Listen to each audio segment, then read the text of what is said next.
What's up, guys? It's Wbr again. It's been a long time since I made a video. Coming to the last few weeks of my school year here, so I've just been busy with school and other bullshit. But it's time to get back to making videos, so I got one for you today. I originally built this for Sally, if you guys remember her from the Hot Girl Does Deck Tech thing. It's white, black, red tokens. So let's get started.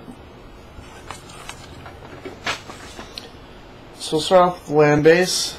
Naturally, I didn't bother to count. So there's 1, 2, 3, 4, 5, 6, 7, 8 plains, 5 mountains, 4 clifftop retreat, 4 isolated chapel, and 2 dragon skull summit, and 2 vault of the archangel. The vault is really good in this deck. It causes for huge life swings, and it can be a game ender. So we'll go to the token producers, and then we'll get to the spells last. We start lowest casting cost to greatest. So we got 4 gather, 2 midnight hauntings. It's kind of like the 5th and 6th lingering souls, which is obviously a 4 of in here.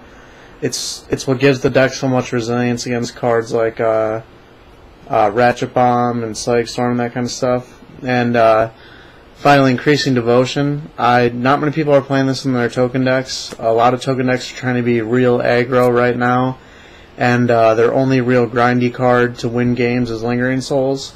But I think having another flashback card is good against control decks, stuff like that.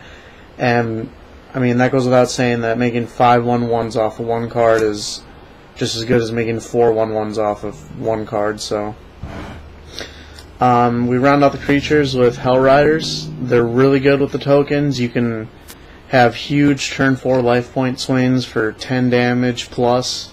I mean, they're always good. They have haste. They get damage. They do what needs to be done. And finally, 2 Micaeus. I'm not sure of these spots in the deck right now. They seemed really good when I was putting them together, the deck together, but you know, they die to a Doomblade, go for the throat right away, and they don't really have any impact on the game. So I might make these into Midnight Hauntings or something else, but for now they'll stay. We got 4 Faithless Lootings, probably one of my favorite cards in the deck. You gotta learn to love it, but I have learned, and if you play it at the right time, it can be amazing. We got 3 Rally the Peasants. I think they're really good. For example, you could go turn 2 Gather, turn 3 Lingering Souls, turn 4 attack with 4 tokens that are 1/1s, Rally the Peasants, make them 3/1s, and you have 12 damage right there on turn 4. So, you know, it's kind of like a 5, 6, and 7 Hell Rider in a way, because it kind of like stacks damage throughout the whole team. But I think they're really good, and they're nice to just pitch to Faithless Lootings. 3 Oblivion Rings is answers to whatever. Planeswalkers are pretty tough for this deck to beat, because you just want to be beaten face in. Yeah. And then we got basically 5 Anthems. We got 4 Intangible Virtues and 1 Honor the Pure.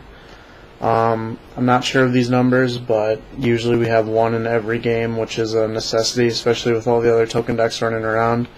You need to have an Anthem effect for every Anthem effect they have, otherwise you just lose the game. So we'll move on to the sideboard here. We got 1 Divine Offering, and I mean, we also have 2 Revoke Resistances, so it's basically Artifact / Enchantment, Hate, you know, whatever. Chandra for control. It's really good, unexpected, and you haven't lived until you've forked an Increasing Devotion. I promise you, it's worth it. We actually might go up in numbers if we can get a couple more of these. Not really 100% sure yet. 2 Torpor Orbs. There's a lot of Birthing Pod and stuff like that at our F&M, so we just decided to have those in there. We got this Dismember Burning Oil package for Delver, stuff like that. It's really important to kill a turn 1 Delver because we can't race it, as surprising as that seems, and Burning Oil is also a very good trick that not many players expect out of the side for when they equip things like can't think of the card name. Runechanter's Pike is kind of a blowout. Celestial Purge for zombies and what have you, mono red, whatever. And 3 spell bombs. The reason that we have this number is, like I said, because I think we're thinking about taking one out for a Chandra. Plus, right now, they're good against a multitude of decks because so many decks interact with your graveyard right now, and there's nothing wrong with drawing a card. So yeah, that's basically the list we got. Let me know what you guys think. Like I said, I might be changing up a few slots, but right now, Sally's been playing with it at FNM. She's been doing fairly well. She is learning how to play with the deck, and surprisingly, it is not forgivable. You have to play really tight, obviously, because you're playing an aggro deck, and against decks like Control and other aggro decks, you have to play things at specific times. You can't run too much out in a Ratchet Bomb.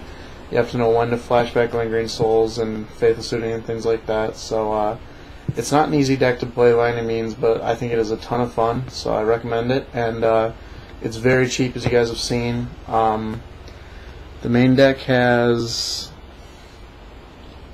like 12 rares, not including the lands, and you don't have to have these lands. It's just kind of they're obviously nicer than basics, but you can do without. So thanks for watching, and you guys have a good day.